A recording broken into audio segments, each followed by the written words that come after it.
നൽകണമേ, വേഗം വരണമേ, സ്നേഹം പകരണമേ, ആത്മാവിലൊന്നു തൊടണമേ. ആരാധനയൻ യേശുവേ,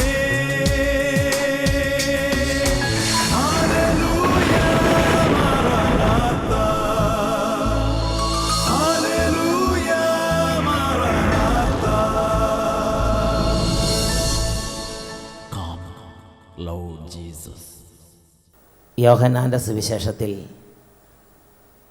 വളരെ ഹൃദയസ്പർശിയായ ഒരു സംഭവം രേഖപ്പെടുത്തപ്പെട്ടിട്ടുണ്ട്. 20-ാം അധ്യായം 26-ാം തിരുലിഖിതം. ഈശോ മരിച്ചുയർത്തെഴുന്നേറ്റതിന് ശേഷം ശിഷ്യന്മാർക്ക് പ്രത്യക്ഷപ്പെട്ടപ്പോൾ ശിഷ്യന്മാരുടെ പ്രത്യേകത അവരെല്ലാവരും വളരെ ദുഃഖിതരായിരുന്നു. എന്നാൽ യേശുവിൻ്റെ സാന്നിധ്യം അവരുടെ ആ മുറിയിലേക്ക് സന്നിഹിതമായപ്പോൾ, യേശുവിനെ അവർ കണ്ടപ്പോൾ, പ്രിയപ്പെട്ട സഹോദരങ്ങളെ, അവരുടെ മ്ലാനതയും ദുഃഖവും മാറി അവർ അഗ്നി അഭിഷേകം കൊണ്ട് നിറഞ്ഞവരായി. ലോകം മുഴുവൻ യേശുവിൻ്റെ ഈ ഒരു കാര്യത്തെ ഏറ്റു പറയാൻ തക്കവണ്ണം യേശുവിനെ തൊട്ടറിഞ്ഞ എന്നപോലെ അവരെല്ലാവരും അഭിഷേകം പ്രാപിച്ച്.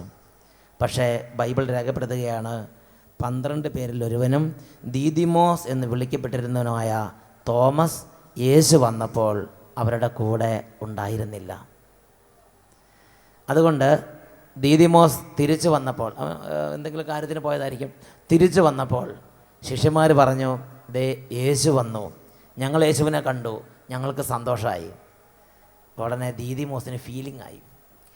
ദീദിമോസ് പറഞ്ഞു, ഞാനും 12 പേരിൽ ഒരുവനൊക്കെ തന്നെയാണ്, ഞാനും 3 വർഷക്കാലം യേശുവിൻ്റെ കൂടെ നടന്നതാണ്, എനിക്ക് എന്തുകൊണ്ട് ദൈവം ആ ഭാഗ്യം തന്നില്ല? ഒരു വിഷമം മനസ്സിലുണ്ടായിട്ടുണ്ടാകണം. എന്തായാലും ദീദിമോസ് ഒരു കാര്യം പറഞ്ഞു, അവൻ്റെ കൈകളിൽ ആണികളുടെ പഴുതുകൾ കാണുകയും അതിൽ എൻ്റെ വിരൽ വെക്കുകയും ചെയ്തല്ലാതെ ഞാൻ വിശ്വസിക്കില്ല എന്ന് പറഞ്ഞു. അതൊരു പ്രത്യേക ഒരു പേഴ്സണൽ സിറ്റുവേഷനാണത്. ഹല്ലേലൂയ. ഒരു പ്രത്യേക ഒരു വ്യക്തിപരമായ ഒരു അന്തരീക്ഷമാണത്. പ്രിയപ്പെട്ട സഹോദരങ്ങളെ, ദൈവം അത് കണ്ട്, ആ വ്യക്തിപരമായ ഹൃദയത്തിൻ്റെ വേദന യേശു അത് കണ്ട്, സ്വർഗം അത് കണ്ട്. അതുകൊണ്ട് നമ്മുടെ അപ്പോസ്തലനായ തോമസ് ലീഗ ഉള്ള ആ സമയത്ത് തന്നെ 8 ദിവസങ്ങൾക്ക് ശേഷം യേശു പ്രത്യക്ഷപ്പെട്ടിട്ട് യോഹന്നാൻ്റെ സുവിശേഷം 20-ാം അധ്യായത്തിൽ 26-ാം തിരുലിഖിതം, 8 ദിവസങ്ങൾക്ക് ശേഷം വീണ്ടും അവൻ്റെ ശിഷ്യന്മാർ വീട്ടിലായിരുന്നപ്പോൾ തോമസും അവരോട് കൂടെ ഉണ്ടായിരുന്നു. വാതിലുകൾ അടച്ചിരുന്നു. യേശു വന്ന് അവരുടെ മധ്യത്തിൽ നിന്നുകൊണ്ട് പറഞ്ഞു, നിങ്ങൾക്ക് സമാധാനം. അവൻ തോമസിനോട് പറഞ്ഞു, നിൻ്റെ വിരൽ ഇവിടെ കൊണ്ടുവരിക, എൻ്റെ കൈകൾ കാണുക, നിൻ്റെ കൈ നീട്ടി എൻ്റെ പാർശ്വത്തിൽ വെക്കുക. നോക്കുക, തോമസ് എന്ന് പറയുന്ന സ്ലീഹായുടെ ഹൃദയത്തിൽ കൂടെ കടന്നുപോയ ഒരു ഫീലിംഗ് മനസ്സിലാക്കി, അത് കണ്ട്, എന്നിട്ട് ആ ഒരു കാര്യത്തിന് വേണ്ടി ആ ഒരു ദുഃഖം മാറ്റി അദ്ദേഹത്തെ അഗ്നി കൊണ്ട് അഭിഷേകം ചെയ്യാൻ വേണ്ടി, അദ്ദേഹത്തിന് ജീവിതം ഒരിക്കലും മറക്കാത്ത വിധമുള്ള ഒരു അഭിഷേകത്തിന് ഉടമയാക്കാൻ വേണ്ടി കർത്താവ് ആ പേഴ്സണൽ കോണ്ടക്സ്റ്റിൽ ഇടപെടുന്നു, സന്ദർശിക്കുന്നു, അടുത്തു വരുന്നു. അതാണ് ബൈബിളിൽ നമ്മൾ കാണുന്നത്. യെശയ്യായുടെ പുസ്തകത്തിൽ 66-ാം അധ്യായത്തിൽ 15-ാം തിരുലിഖിതം വചനം പഠിപ്പിക്കുന്നു, കർത്താവ് അഗ്നിയിൽ എഴുന്നള്ളുന്നു. പ്രിയപ്പെട്ട സഹോദരങ്ങളെ, നമ്മുടെ ജീവിതത്തിലേക്ക് കർത്താവ് അഗ്നിയിൽ എഴുന്നള്ളുമ്പോൾ ഓരോരുത്തരുടെയും വ്യക്തിപരമായ ഒരവസ്ഥ കണ്ടുകൊണ്ടാണ് കർത്താവ് അഗ്നിയിൽ എഴുന്നള്ളി വരുന്നത്. വെറുതെ ഒരു ശക്തി പ്രകടനമല്ല ഇത് എൻ്റെയും നിങ്ങളുടെയും ജീവിത ദുഃഖത്തിൻ്റെ മുകളിലാണ്, എൻ്റെയും നിങ്ങളുടെയും ജീവിതത്തിൻ്റെ പാപത്തിൻ്റെ നടുവിലേക്കാണ്, എൻ്റെയും നിങ്ങളുടെയും ജീവിതത്തിൻ്റെ ക്രൈസിസിൻ്റെ മധ്യത്തിലേക്കാണ് കർത്താവ് അഗ്നിയിൽ എഴുന്നള്ളി വരുന്നത്. Hallelujah, hallelujah. പ്രിയപ്പെട്ട സഹോദരങ്ങളെ, കർത്താവ് അഗ്നിയിൽ എഴുന്നള്ളുമ്പോൾ ഓരോരുത്തരുടെ അടുത്ത് വരുമ്പോൾ ഓരോ വിധത്തിലായിരിക്കും. യെശയ്യാ പ്രവചനത്തിൽ 25-ാം അധ്യായത്തിൽ 4 മുതലുള്ള തിരുലിഖിതങ്ങൾ വചനം പഠിപ്പിക്കുകയാണ്, അവിടുന്ന് പാവപ്പെട്ടവർക്ക് അവരുടെ കഷ്ടതകളിൽ ഉറപ്പുള്ള അഭയവും, കൊടുങ്കാറ്റിൽ ഇരിക്കുന്നവർക്ക് ശക്തിദുർഗവും, കൊടും വെയിലിൽ ഇരിക്കുന്നവർക്ക് തണലും ആകുന്നു. പ്രിയപ്പെട്ട സഹോദരങ്ങളെ, കൊടുങ്കാറ്റിൽ ഇരിക്കുന്ന ഒരു വ്യക്തിയുടെ അരികിലേക്കാണ് യേശു വരുന്നതെങ്കിൽ ആ വ്യക്തിക്ക് യേശു കൊടുങ്കാറ്റിൽ ശക്തി ദുർഗമായി അനുഭവപ്പെടും. Praise the Lord. കൊടും വെയിലിൽ ഇരിക്കുന്നവരിലേക്കാണ് യേശു വരുന്നതെങ്കിൽ യേശു ആ വ്യക്തിക്ക് കൊടും വെയിലിൽ തണലായി അനുഭവപ്പെടും.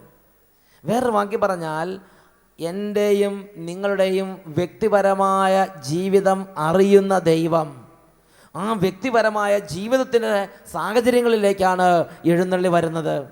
ഒരല്പം ആശ്വാസമില്ലാതെ വെന്തു നീറുന്നൊരവസ്ഥയിലൂടെയാണ് ഇന്ന് കുടുംബവും ജീവിതവും കടന്നു പോകുന്നതെങ്കിൽ, പ്രിയപ്പെട്ട ദൈവപൈതലെ, നിൻ്റെ ഹൃദയം എളിമപ്പെടുത്തി നീ കർത്താവിന് മുമ്പിൽ നിൻ്റെ ഹൃദയ നിഷ്കളങ്കതയോടെ അവിടുത്തെ അന്വേഷിച്ചാൽ അവിടുന്ന് നിൻ്റെ ജീവിതത്തിൽ കൊടും വെയിലിൽ തണൽ എന്നൊരു അനുഭവം നൽകി ജീവിതത്തിലേക്ക് അവിടുന്ന് എഴുന്നള്ളി വരും.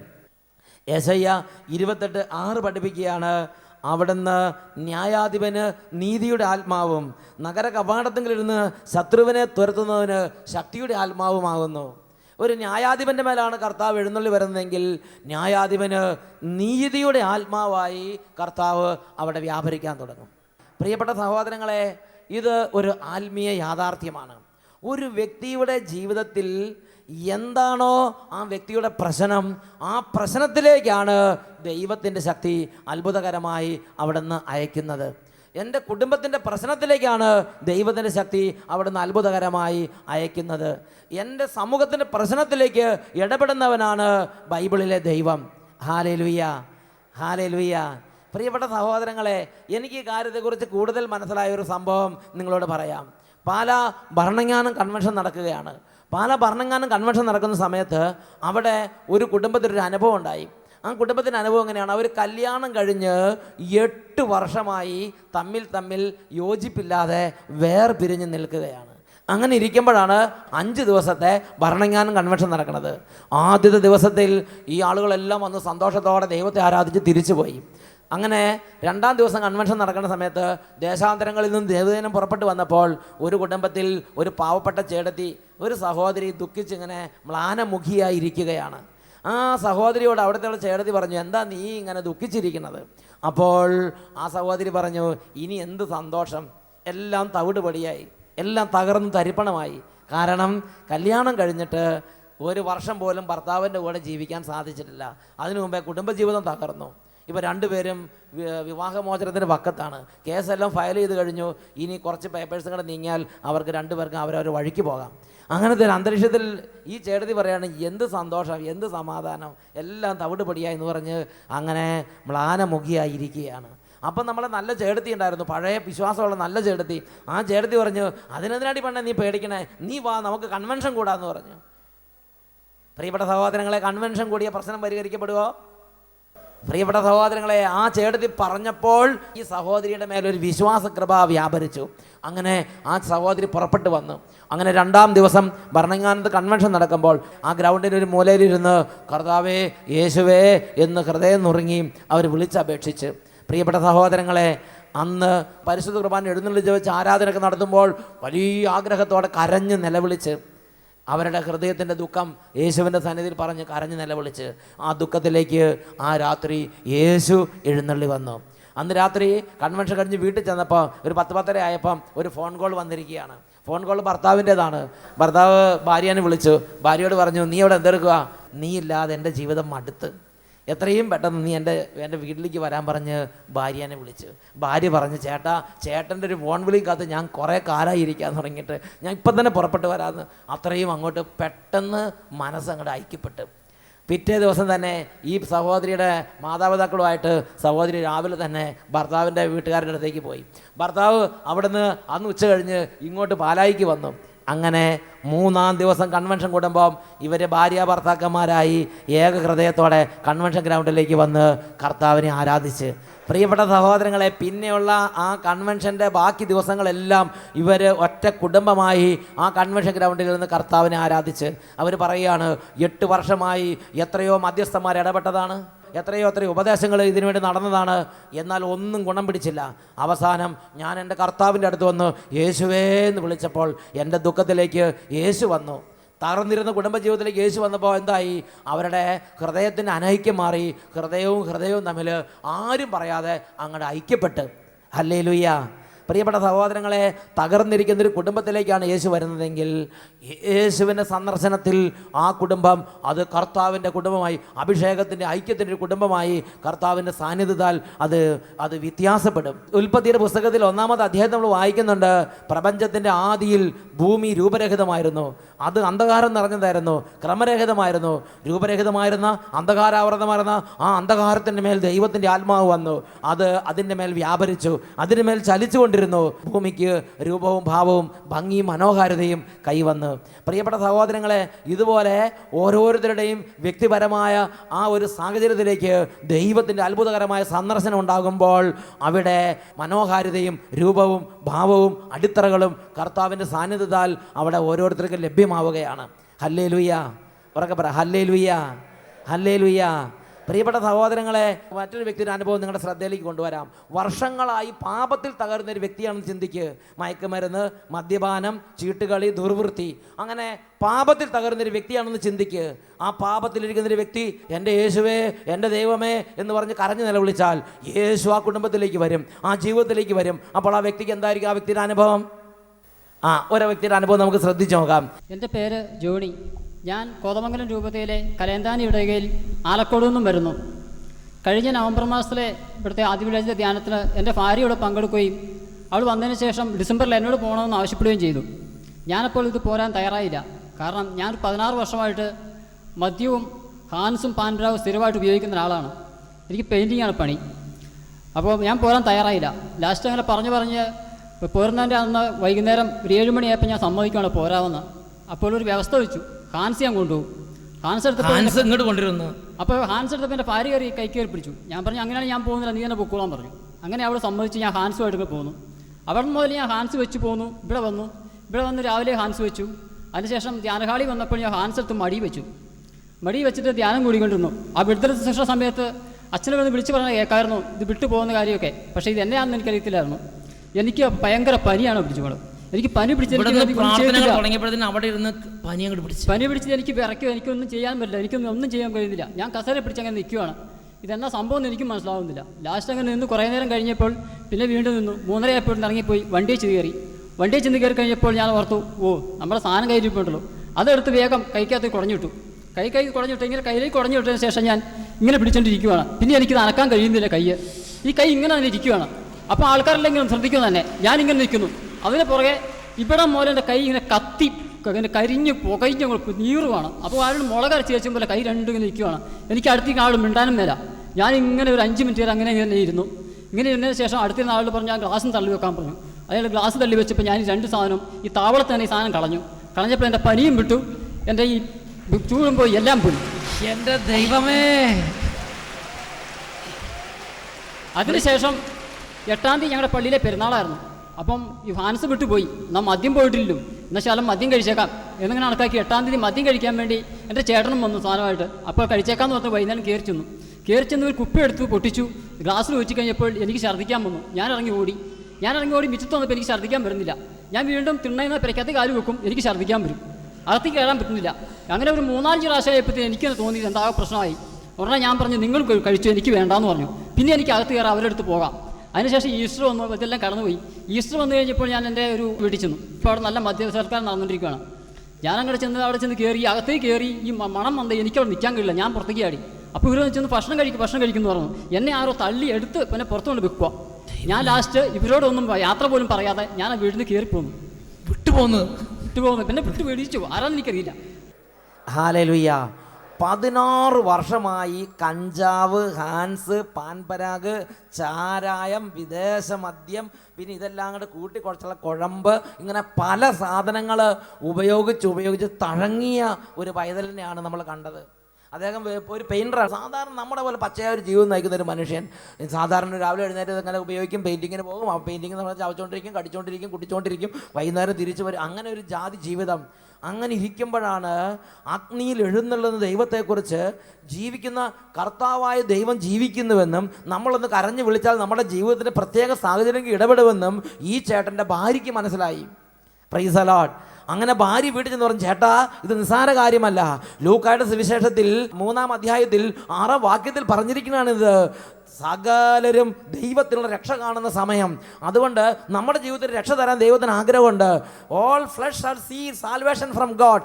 ദൈവത്തിൽ നിന്നുള്ള സാൽവേഷൻ, ദൈവത്തിൻ്റെ രക്ഷ എല്ലാവർക്കും വാഗ്ദാനം ചെയ്യപ്പെട്ടുള്ളതാണ്. നമുക്കും അത് വേണ്ടേ ചേട്ടാ? ചേട്ടൻ 10-16 വർഷമായില്ലെങ്കിൽ ഇരിക്കാൻ തുടങ്ങിയിട്ട് ഒന്ന് പൊയ്ക്കൂടെ എന്ന് പറഞ്ഞ് കർത്താവിനെ അന്വേഷിക്കാൻ വേണ്ടി ഭാര്യ പ്രേരണ കൊടുത്ത്, ഒരു ചെറിയ നിർബന്ധം കൊടുത്ത്, ഒരു പ്രോത്സാഹനം കൊടുത്ത്, അങ്ങനെ ഭാര്യയുടെ നിർബന്ധപ്രകാരം നിത്യരക്ഷ പോകാനോ സ്വർഗത്തിൽ പോകാനോ ഒന്നുമല്ല, ഭാര്യയുടെ ഒരു സ്വൈര്യക്കേട് ഇല്ലാതാക്കാൻ വേണ്ടി മാത്രമായിരിക്കണം ആ ചേട്ടൻ വന്നത്. ചേട്ടൻ വന്നപ്പോൾ തന്നെ പറഞ്ഞെന്താ, ഞാൻ കഞ്ചാവ്, ഹാൻസ് ഇതെല്ലാം മടിയിൽ വെച്ചോണ്ടേ പോകുള്ളൂ. ഹാൻസ് ഇതൊക്കെ ഉപേക്ഷിച്ചിട്ടൊരു ജീവിതം എനിക്ക് വേണ്ട, അങ്ങനത്തെ ധ്യാനവും വേണ്ടെന്ന് പറഞ്ഞ് കഞ്ചാവ് ഹാൻസൊക്കെ മടി വെച്ചിട്ടാണ് വന്നത്. എന്നിട്ട് മടി വെച്ച് വന്നിരുന്നു. കർത്താവിൻ്റെ അത്ഭുതകരമായ സാന്നിധ്യം കൊണ്ട് വന്നപ്പോൾ പാപവസ്തുക്കളോടുകൂടെ ഹോളിൽ പ്രവേശിച്ച ചേട്ടൻ ഈ വസന്ത വന്ന കോഴീനെ പോലെ അമങ്ങിപ്പോയി. അങ്ങനെ കസേര നിലത്ത് വീണ് കസേര പിടിച്ചില്ലായിരുന്നെങ്കിൽ അതുപോലെ കസേര മുറുകെ പിടിച്ചിരുന്നു. കാരണം കിടുകിടാന്ന് വിറക്കിയാണ് അവിടെ കിടന്നിട്ട്. അങ്ങനെ 3:30 വരെ പിടിച്ചിരുന്ന്, ലഘുഭക്ഷണത്തിന് പോയില്ല, ടോയ്ലറ്റിൽ പോയില്ല, ഒന്നിനും പോയില്ല. 3:30 വരെ കസേര പിടിച്ച് അവിടെ ഇരുന്ന് 3:30 ആയി പറഞ്ഞു, ഇപ്പോൾ ഫ്രീ ആയല്ലോ, ഇനി എൻ്റെ ഇഷ്ടാനുസരിച്ച് ജീവിക്കാമല്ലോ എന്ന് പറഞ്ഞ് ഓടി വന്ന് ബസ്സേ കയറി മടി അഴിക്കുന്നു, പൊതി അഴിക്കുന്നു, പരിപാടികൾ ആരംഭിക്കുന്നു. എല്ലാം 2 കൈയിലും നിറച്ചു. പക്ഷേ അപ്പോഴേക്കും 2 കൈയും അങ്ങോട്ട് സ്ട്രക്കായി പോയി. 2 കൈ അങ്ങോട്ട് അനക്കാൻ പറ്റണില്ല. എല്ലാം ഇങ്ങനെ ഇരിക്കുകയാണ്. സംഭവങ്ങളെല്ലാം വിരുന്ന്, ഒരു മഹാവിഭവം വിരുന്ന് ഒരുക്കി ഇങ്ങനെ 2 കൈയിലും വെച്ചിട്ട് ഇങ്ങനെ ഇരിക്കുകയാണ്. അവൻ അനക്കാൻ പറ്റുന്നില്ല. മാത്രമല്ല കുറച്ച് കഴിഞ്ഞപ്പോഴത്തേന് കൈമുട്ട് തൊട്ടുകൊണ്ട് അങ്ങോട്ട് കത്തി നീറി അങ്ങോട്ട് പുകയാൻ തുടങ്ങി. ഭയങ്കരമായ സംഭവങ്ങൾ അരങ്ങേറി. അപ്പോൾ എല്ലാവരും നോക്കുക, ബസ്സിൽ കയറുന്നവരെല്ലാം നോക്കുക. അപ്പോൾ അടുത്തൊരാൾ ഒരു ചാരിറ്റി വർക്ക് ചെയ്തു, ആ ചില്ല് നീക്കി കൊടുത്തു ബസ്സിൻ്റെ. അപ്പോൾ ആ സാധനം താവളത്ത് തന്നെ യേശുവേ എന്ന് പറഞ്ഞിട്ട് വലിച്ചെറിഞ്ഞതോടുകൂടി പനിയും പോയി, കറണ്ടടിച്ച അനുഭവം പോയി, കംപ്ലീറ്റ് ഹീലിംഗ്. പിന്നെ അന്ന് തൊട്ട് ഹാൻസ് ഉപയോഗിക്കാൻ പറ്റുന്നില്ല, അന്ന് തൊട്ട് പാൻപരാഗ് ഉപയോഗിക്കാൻ പറ്റുന്നില്ല, അന്ന് തൊട്ട് കഞ്ചാവ് ഉപയോഗിക്കാൻ പറ്റുന്നില്ല. പക്ഷെ അദ്ദേഹത്തിൻ്റെ ആശ്വാസം ഉണ്ടായിരുന്നു, ഇനി മദ്യം പോയിട്ടില്ല, അത് നമുക്ക് ശരിക്കും എന്ന് പറഞ്ഞ് പെരുന്നാൾ ദിവസവും ഈസ്റ്റർ ദിവസമൊക്കെ അതിനോട് ട്രൈ ചെയ്ത്, എന്നാൽ അത് ഉപയോഗിക്കാൻ പറ്റുന്നില്ല. അതാണ് യെശയ്യാ 10:17. ഇസ്രായേലിൻ്റെ പ്രകാശം ഒരു അഗ്നിയായും അവൻ്റെ പരിശുദ്ധ ജ്വാലയായി മാറും. വർഷങ്ങളായി ഒരായുസ് മുഴുവൻ ഉപയോഗിച്ച് തഴങ്ങിയ ഒരു പാപത്തിൻ്റെ ആധിപത്യമാണെങ്കിലും ഒരു തഴക്കദോഷമാണെങ്കിലും ഈ അഗ്നിയിൽ കർത്താവ് എഴുന്നള്ളുമ്പോൾ, കർത്താവ് അഗ്നിയിൽ എഴുന്നള്ള സമയത്ത് അത് കത്തിച്ചാമ്പലായി പോകും. മുള്ളുകളും മുൾച്ചെടികളും അത് ദഹിപ്പിച്ച് കളയും. വചനത്തിൽ നൽകപ്പെട്ടിരിക്കുന്ന വാഗ്ദാനമാണത്. ഹല്ലേലൂയ. പ്രിയപ്പെട്ട സഹോദരങ്ങളെ, 93-ാം സങ്കീർത്തനത്തിൽ 4-ാം തിരുലിഖിതം ദൈവത്തിൻ്റെ വചനം പഠിപ്പിക്കുകയാണ്. സമുദ്രങ്ങളുടെ ഗർജനങ്ങളെക്കാളും ഉയരുന്ന തിരമാലകളെക്കാളും കർത്താവ് ശക്തനാണ്. പരിശുദ്ധി അങ്ങയുടെ ആലയത്തിന് എന്നേക്കും യോജിച്ചത് തന്നെ. എൻ്റെയും നിങ്ങളുടെയും ജീവിതത്തിൽ ജീവിക്കുന്ന ദൈവത്തിൻ്റെ അത്ഭുത ശക്തി വെളിപ്പെടുത്താൻ ദൈവമായ കർത്താവ് ആഗ്രഹിക്കുന്നുണ്ട്. കർത്താവ് വിശുദ്ധ ലിഖിതങ്ങളിൽ നൽകപ്പെട്ടിരിക്കുന്ന വാഗ്ദാനം, ഞാൻ നിന്നിൽ മഹത്വം പ്രാപിക്കും. ഈ പെയിൻറ്റർ ഇന്ന് അനേകം വ്യക്തികളെ യേശുവിലേക്ക് അടുപ്പിക്കുന്ന യേശുവിൻ്റെ ഒരു ദാസനായി മാറിയിരിക്കുകയാണ്. പ്രിയപ്പെട്ട സഹോദരങ്ങളെ, വചനം വ്യക്തമായി പഠിപ്പിക്കുകയാണ്, അവിടുത്തെ സന്ദർശനത്തിൽ അവർ പ്രശോഭിക്കും, വൈക്കോലിൽ തീപ്പൊരി എന്നതുപോലെ അവർ കത്തിപ്പടരും. ഹല്ലേലൂയ. യെശയ്യായുടെ പുസ്തകത്തിൽ 10-ാം അധ്യായം 17-ാം വാക്യത്തിൽ പഠിപ്പിക്കുകയാണ്, ഇസ്രായേലിൻ്റെ പ്രകാശം ഒരു അഗ്നിയായും അവൻ്റെ പരിശുദ്ധ ഒരു ജ്വാലയായി മാറും. അത് കത്തിജ്വലിച്ച് ഒറ്റ ദിവസം കൊണ്ട് അവൻ്റെ മുള്ളുകളും മുൾച്ചെടികളും ദഹിപ്പിച്ച് ചാമ്പലാക്കും. ഹല്ലേലൂയ. പ്രിയപ്പെട്ട സഹോദരങ്ങളെ, ഇതുപോലെ ജീവിതങ്ങളിലേക്ക്, വ്യക്തിപരമായ സാഹചര്യങ്ങളിലേക്ക് ഇടപെടുന്ന ഒരു കർത്താവുണ്ട്. അവിടുന്ന് കൊടുംവെയിൽ ഇരിക്കുന്നവർക്ക് തണൽ, അവിടുന്ന് കൊടുങ്കാറ്റിൽ ഇരിക്കുന്നവർക്ക് ശക്തി തുറക്കാം. ജീവിതത്തിൻ്റെ പേഴ്സണൽ ഓരോ വ്യക്തിയുടെയും വ്യക്തിപരമായ ആ അന്തരീക്ഷം എന്താണോ, ഞെരുക്കം എന്താണോ, വേദന എന്താണോ, കണ്ണുനീർ എന്താണോ, ആ കണ്ണുനീരിൽ അവിടുന്ന് വന്ന് അവനെ ആ മഹത്വത്തിലേക്ക് നയിക്കും. അവൻ്റെ മേൽ കർത്താവിൻ്റെ മഹത്വം നിവേശിപ്പിക്കുമെന്ന് വ്യക്തമായി വാഗ്ദാനം ചെയ്യപ്പെട്ടിരിക്കുകയാണ്. അപ്പോസ്തല പ്രവർത്തനം അതിൽ 8-ാം അധ്യായം 26 മുതലുള്ള തിരുലിഖിതങ്ങൾ. ഇതാ ദൈവം കർത്താവായ യേശുവിൻ്റെ ഒരു ശിഷ്യൻ്റെ ജീവിതത്തിലേക്ക് ഇറങ്ങി വരികയാണ്. പീലിപ്പോസ് എന്നാണ് ശിഷ്യൻ്റെ പേര്. പീലിപ്പോസിനോട് ദൈവം ഇറങ്ങി വന്ന് ദൈവം പ്രത്യേക ഒരു ദൂത് അറിയിക്കുകയാണ്. പീലിപ്പോസ്, പീലിപ്പോസ്, നീ വേഗം എഴുന്നേൽക്കുക, നീ വേഗം എഴുന്നേൽക്കുക. ഉടനെ പീലിപ്പോസ് ചാടി എഴുന്നേറ്റു. എന്നിട്ട് കർത്താവ് നിർദ്ദേശം കൊടുത്തു. കർത്താവിൻ്റെ നിർദ്ദേശപ്രകാരം പീലിപ്പോസ് അതിവേഗം പോയി. അതാണ് 8-ാം അധ്യായം 26-ഉം 27-ഉം തിരുലിഖിതങ്ങൾ. ഇപ്പോൾ അത് വായിച്ച് കേൾക്കാം. കർത്താവിൻ്റെ ഒരു ദൂതൻ പീലിപ്പോസിനോട് പറഞ്ഞു, എഴുന്നേറ്റ് തെക്കോട്ട് നടന്ന് ജെറുസലേമിൽ നിന്ന് ഗാസായിലേക്കുള്ള പാതയിലെത്തുക. അത് ഒരു വിജനമായ പാതയായിരുന്നു. അവൻ എഴുന്നേറ്റ് യാത്ര തിരിച്ചു. അപ്പോൾ എത്യോപ്യക്കാരനായ ഒരു ഷണ്ടൻ, എത്യോപ്യ രാജ്ഞിയായ കാൻതക്കയുടെ ഭണ്ഡാര വിചാരിപ്പുകാരൻ ജെറൂസലേമിൽ ആരാധിക്കാൻ പോയിട്ട് തിരിച്ചു വരികയായിരുന്നു. എത്യോപ്യ രാജ്യമെന്ന് പറയുന്നത് അത് ക്രിസ്ത്യാനികളുടെ ഒരു രാജ്യം നമുക്ക് ചിന്തിക്കാൻ വകയില്ല. ജാതികൾ അധിവസിച്ചിരുന്ന ഒരു ദേശം, അവിടുത്തെ ഒരു രാജ്ഞി, ആ രാജ്ഞിയുടെ ഭണ്ഡാര വിചാരിപ്പുകാർ, ഒരു ധനമന്ത്രി, ആ ധനമന്ത്രി ജെറൂസലേമിൽ പോയി പ്രാർത്ഥിച്ചിട്ട് മടങ്ങിപ്പോവുകയാണ്. മടങ്ങിപ്പോകുന്ന സമയത്ത് അദ്ദേഹത്തിന് കിട്ടിയ വേദപുസ്തകം വായിച്ചുകൊണ്ടിരിക്കുകയാണ്.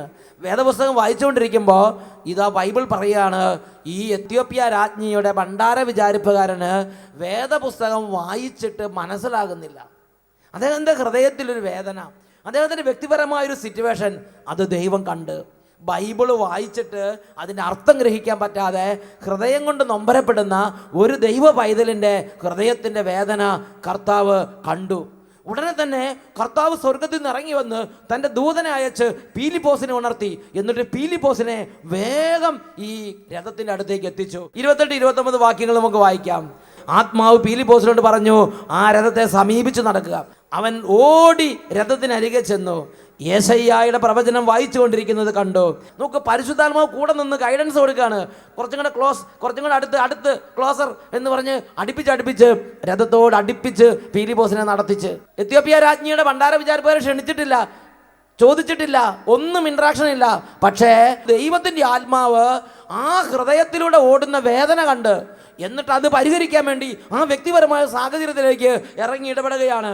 അങ്ങനെ പീലിപ്പോസ് യേശയ്യായുടെ പ്രവചനം വായിക്കുന്നത് കേട്ട് ചോദിച്ചു, വായിക്കുന്നത് വല്ലതും മനസ്സിലാകുന്നുണ്ടോ?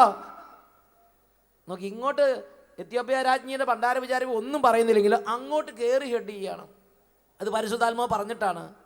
അപ്പോൾ എത്യോപ്യ രാജ്ഞിയുടെ ഭണ്ഡാര വിചാരിപ്പുകാരൻ പറഞ്ഞു, ആരെങ്കിലും വ്യാഖ്യാനിച്ച് തരാതെ ഇത് ഞാൻ എങ്ങനെ മനസ്സിലാക്കും?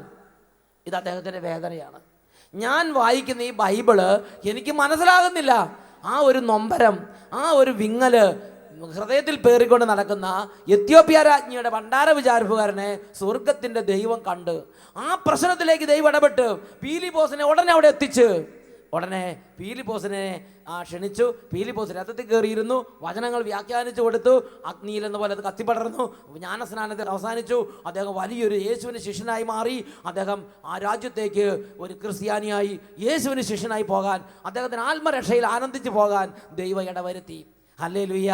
പ്രിയപ്പെട്ട സഹോദരങ്ങളെ, പാപത്തിലും തിന്മയിലും അന്ധകാരത്തിലും കടന്നിരുന്ന ഒരു ആത്മാവ് അഗ്നി പോലെ കത്തിപ്പടരാൻ ദൈവം ഇടവരുത്തി. അത് യുഗാന്ത്യം വരെ, യേശുവിന് രണ്ടാം വരെ പ്രഘോഷിക്കപ്പെടാൻ ദൈവം അത് ഇടവരുത്തി. ഹല്ലേലൂയ. പ്രിയപ്പെട്ട സഹോദരങ്ങളെ, നോക്കിയാൽ നമ്മൾ വിചാരിക്കുന്നത് പോലെ നമ്മുടെ ദൈവം ഇംപേഴ്സണലായ ഒരു ദൈവമല്ല. എൻ്റെയും നിങ്ങളുടെയും ഹൃദയത്തിൻ്റെ വേദന കണ്ട് ആ വേദനയിലേക്ക് എഴുന്നള്ളി വന്ന് അവിടെ ഇടപെടുന്നൊരു ദൈവമാണ് ബൈബിളിലെ ദൈവം. Praise the Lord.